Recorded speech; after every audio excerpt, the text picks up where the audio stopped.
Ladies and gentlemen, good morning. Now you can change your water fuel for cars, SUVs, trucks, boats, and generators for tubig na gasolina. Okay?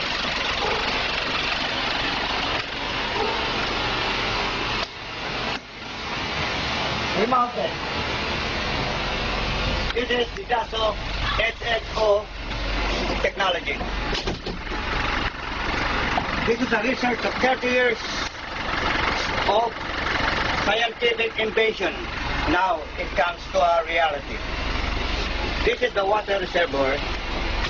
You open this valve here, a 1/4 valve, you pour a distilled water onto this stainless steel reservoir. Then it goes through, the water goes to the 21 plates of fuel cell generator, and then the process called, this process is called oxygen and hydrogen. This process called electrolysis. Now this is already the hydroxy gas. Remember, 1 liter of water is equivalent to 1,850 liters of hydroxy gas. Now let's go to the driver's side.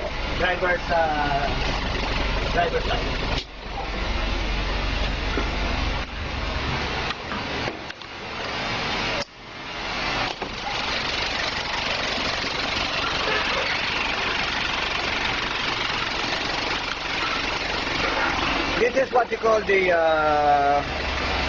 power pulse width modulator. On top of this is the 4x4 inches of electric fan, where it cools down the electronics component of the PWM. The PWM is wired through the 40 amperes of relay. Then it goes through the circuit breaker, 30 amp circuit breaker, and it goes to the to a switch. Then this fuel cell, the arrestor, that is what we call arrestor. There is a pipe there on top of it. The hydrogen goes through the